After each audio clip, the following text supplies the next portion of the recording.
Hey, everybody, welcome to the second helpings, which is what I'm now calling it, episode of Too Complicated for History. It's our wrap-up show. It's our post show. It's all the different things. Don't run away from me, okay? Listen, buddy, these glasses aren't even real. We had off to a great start. We had Chris Fluke on, who wrote a book, Indianapolis. Oh my. Can we cut that out? No, just bleep it. What could I have possibly just said that we just bleeped it? Sorry, Chris. We love you. I feel like you would have appreciated what just happened. The name of his book, Indianapolis, Grave Robbing. Okay?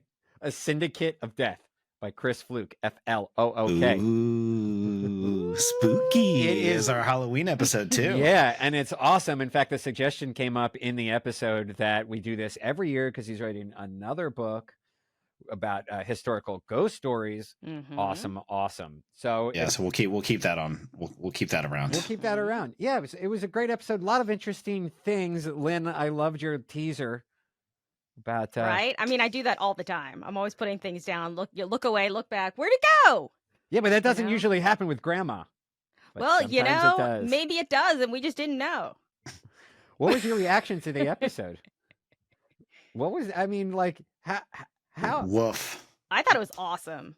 I mean, I already know a lot about the people being afraid of being buried alive.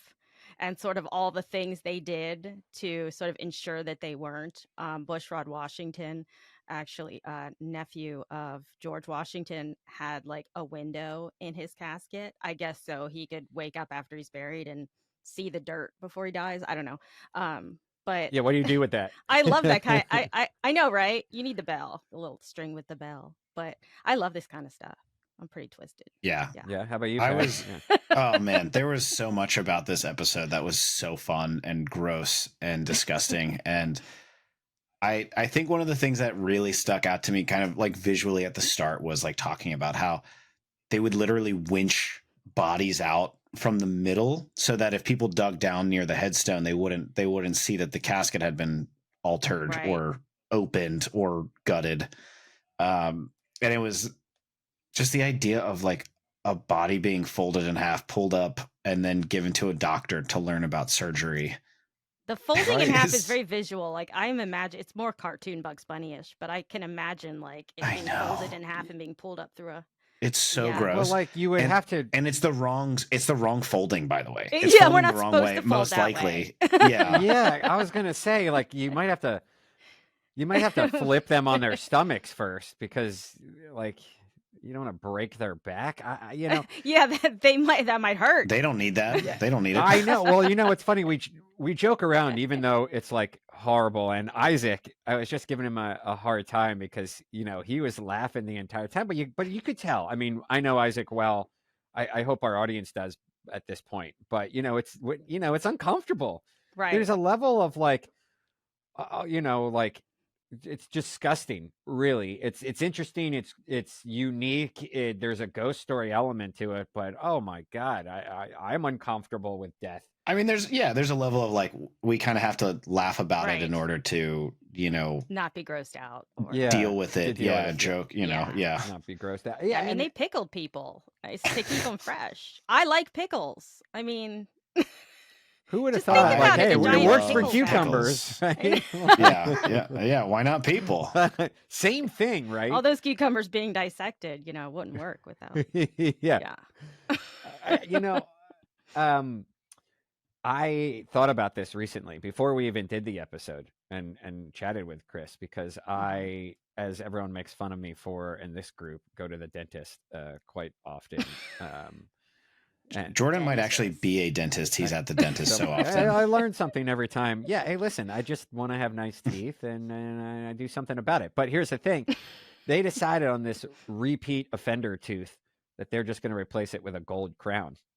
And it's really far in the back because at first I'm like, oh, the aesthetic is interesting to say the least. But they're like, no one will ever see it. And I'm like, That's going to be the reason I get grave robbed. That's right. If anyone steal knows, your and now the tooth. world knows, yeah. I'm like, I that's don't even know. I don't even. First off, now that I know you have a gold tooth, we don't even have to wait till you're in the grave, buddy. I'm swinging hard next time we're in the Next same time place. you fall asleep, Do- watch out. it's all good. I'll just go back to the dentist. Yeah. I mean, my face might hurt, but that's okay. Yeah. But I thought about that, and they mentioned, Mhm. that is the traditional reason, at least in my mind, why I thought people grave robbed. But this is like, it's a weird, like, moral reason. It's like body rob. sort Yeah. of. And if you've ever seen the Body Worlds exhibit, as Isaac brought up, Oh yeah. similar kind of thing, and it's sure they're on display there for the world to see, but that's also the case with Bodies for Science. Let me say one last thing, and then I'm going to stop ranting here. My brother is a doctor, and when he was in medical school, Is a grave robber. Yeah.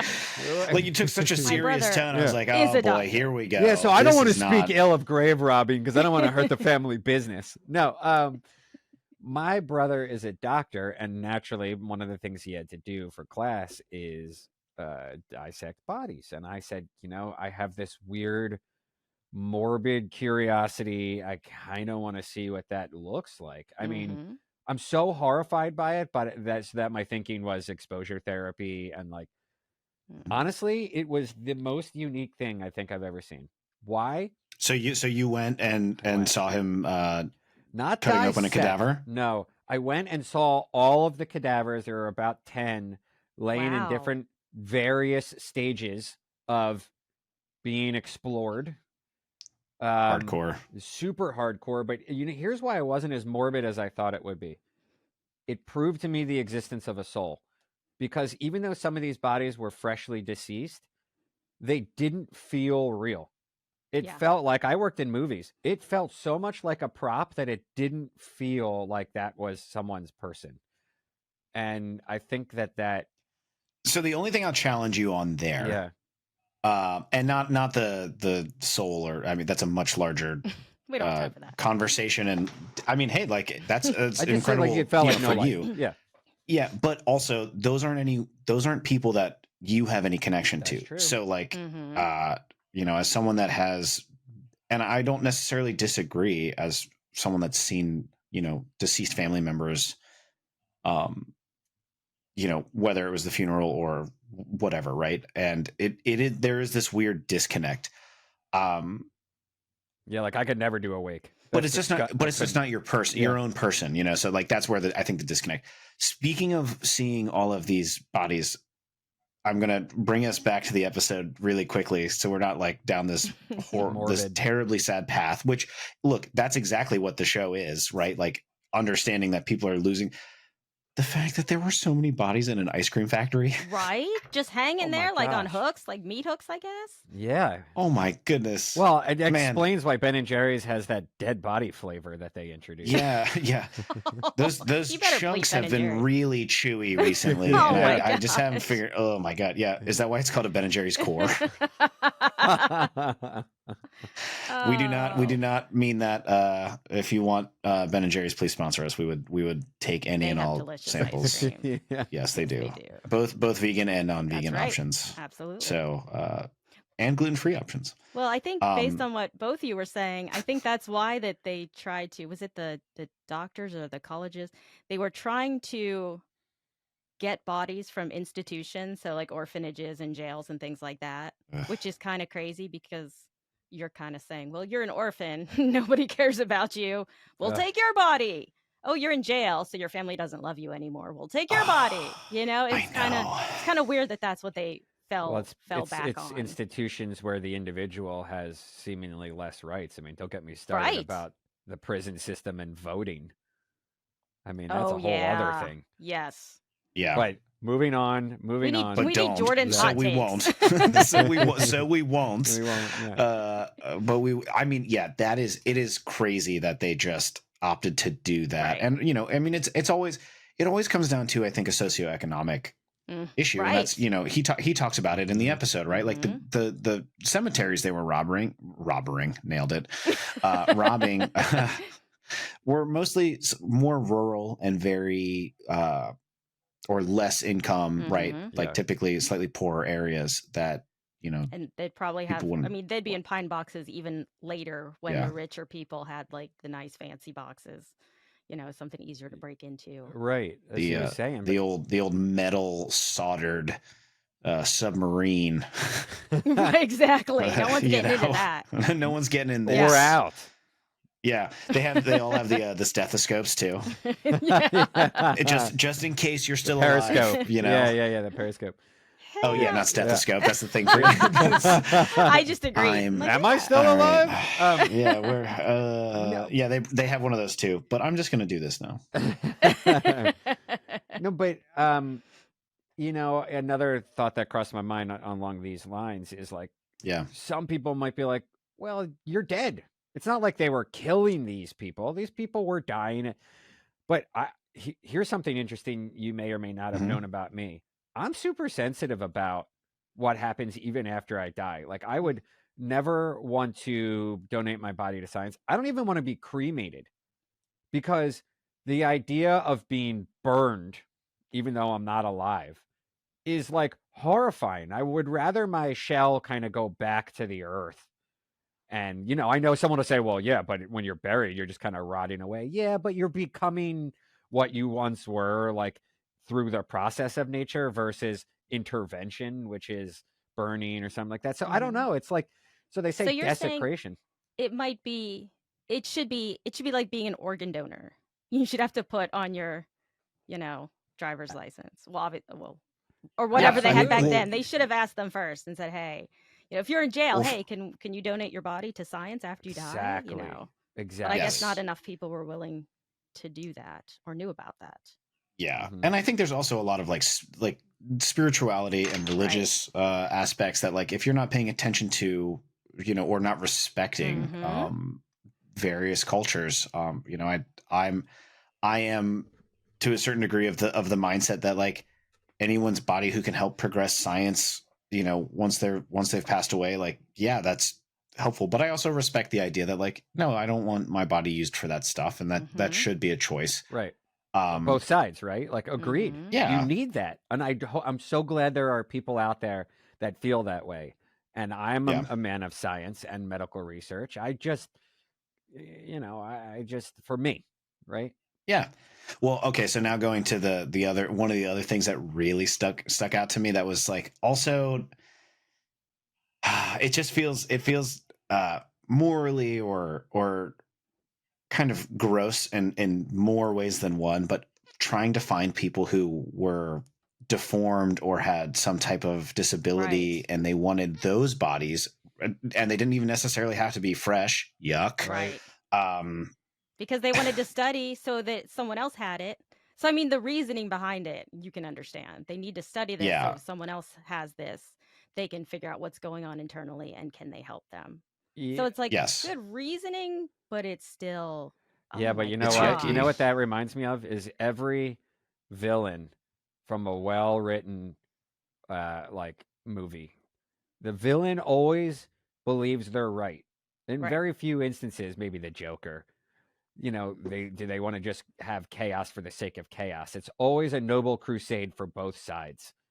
Like, Well, same thing with war. I mean, well, yeah, correct. That's exactly right. So, yeah. like, maybe their morality justifies it, but Thanos in Avengers was trying to save the universe by killing half of it for their reason, because they were Right. overusing resources. But Do the ends perspective justify the means is the question. Yeah. is the real question. Yeah, Mhm.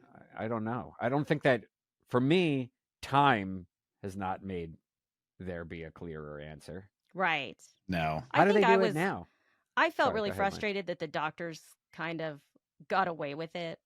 I mean, they're the ones who are sending people out and promising to pay them, and they basically get away with it. Whereas the people who did the grave robbing, they were the ones who were Yeah. punished. It's like, yeah, Mhm. they did it, but they wouldn't have done it if they weren't being paid well from Paid. these doctors. Sure. It's such a weird. I'm hopeful that more comes out about this. I'm curious to see if it ever does, but Chris posits that, like, there is a larger conspiracy and a understanding within larger organizations, be it local government or the universities themselves, like Lynn is saying, everyone kind of knew what was going on. You know, and it's not, and it just kind of gets glossed over, and then the punishments are doled out, but they're also, you know, a little less harsh than you would expect for someone stealing graves. And, you know, it's predominantly Black men who are punished almost exclusively. Even the beloved, forgive me, what is his name? The head guy who ends up getting visited by like the mayor, and then I know what's his name. Rupert, Rudy, Rufus Cantrell. Yes. Yeah, we got it. All right. Cantrell, Rufus Cantrell. Yeah. He's a fascinating character. I want to know so much more about this guy. And then to come out of prison, and then to have the stones to have a political, you know, your line for "I'll bury my competition." Yeah. And you're a convicted grave robber. In politics at all. So yeah, things haven't changed. Well, and you know what's funny? Any press is good press, as they say. Well, can I piggyback real fast on what Lynn just said? Yeah. Sounds super familiar. Like the fact that someone's doing something horrible, everyone knows, no one does anything. The wrong people are being blamed. Like, what does that sound like? I don't know. Everything these days. Like, and I think do you guys remember Enron? Yeah.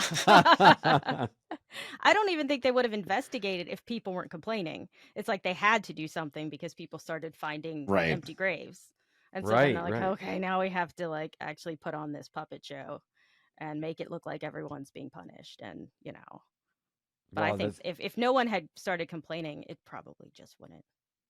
And I think it just would have. He also says in the book, and for some reason this really baffles me, he says that when they were going to build, I think, a soccer stadium or something, that they had to move a cemetery, and there were literally no bodies in it. Like, there were none left. They ended up just moving headstones because there was no one left. Yeah, they got everyone. They cleaned that thing out. So that kind of, that's just baffling. Needless to say, I don't think the Indianapolis soccer team has done well since the formation of that stadium. Have you ever seen Angels in the Outfield? It's kind of like that. It's called Angels on the Soccer Field, and coming soon. It's actually demons. Yeah, below the pitch. Yeah, right. They're just looking for their bodies, you know. That's crazy. Hopefully they find some new ones with people that or in them desecrated theirs. Yeah. But then we'll have evil demons everywhere. So I also don't necessarily want that. Hopefully everyone's found rest. Yes. Ghosts freak me out, man. I do not. There's so little I can do about that. Like if someone comes and like I have to fight, okay, at least I have a chance. But a corporeal form that's just like nope, can't deal with it. What if they were nice and we could put them to work? Like, you know, like, hey guys, we put them to work. Yeah, like what if a ghost? Have a ghost employee. Hear me out. Yeah, let's say you're sick one day or you're on vacation. Can we just have like a ghost come and host the episode? If they'll do it for free, because how do you pay them? And if they're not a body, if they don't have a body. In Bitcoin. Wait, hold on. First of all, right. If Rick, I paid you. It's just in the ether. Just because holograms eat holographic food doesn't mean it's not real to the holograms. Just because the ghosts have ghost money doesn't mean it's not real to them. Well, then we can pay them. Yeah, but we don't have ghost money. We can't give them ghost money. We'll just say it's invisible. I'm tired of living in a world that doesn't have ghost money. All right, that's what this is about. Listen, all of a sudden, Jordan's like, "Wait, where's my tooth?" And the ghost is just playing with your gold tooth. They're like, "Ghost money." All right, listen. That's anything else we got here. Okay, here. Let me explain why this took a weird turn to our audience before we go. Is because obviously, as I said, it's a sensitive subject. It's a unique subject. It spurs up all kinds of different thoughts and motivations. Let me end with this super interesting thing that was mentioned in the episode, which is that there was a documentary made about him. He lived into his mid to late 90s, when that technology existed in the 1960s, 70s, and there was an actual documentary made about this. But before you check that out, read Chris's book. Now I'm going to say the title one more time, and with no bleeps this time. Indianapolis Grave Robbing, a Syndicate of Death. Good job. Please go check that out. He did it, yes. Listen to the episode. Chris is awesome. And he does such a good job of both writing it, talking about it, understanding the material, and doing it in a way that is both like unique to the point where we can have this kind of conversation on a history forward podcast. And so you walk away learning something and hoping you never die, because like I don't know what happens. I will never die. Yeah. History has taught me nothing. I will live forever. Yeah. Either try and live forever or be buried under concrete. Yeah. There you go. All right. Yes. All right, guys. Well, thanks everyone for, tuning in. If you're still here, go check out the episode. Go read the book. Yeah. Bye, everybody. Bye. Check out intohistory.com/2C4H. We got a bunch of new stuff. We also have a new yucky horror podcast coming out. That's definitely worth checking out. Like this episode, you'll like that. Yep. True historical horror featuring Bella King. And if you're a grave robber, feel free to reach out. If you're a grave robber, love to hear your story. Jordan's doing a daily podcast. Yeah, I'm doing a daily podcast. Yeah, tell them about that. It's called Historical Birthdays Today.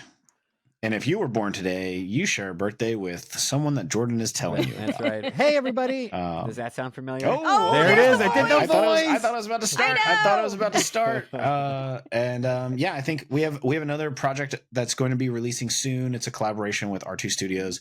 That's all I can say right now. It's a teaser, but it's awesome. It is very awesome. Lynn is going to be co-hosting. It's awesome. Other than that, stay complicated, you rascals. Stay complicated. Yay.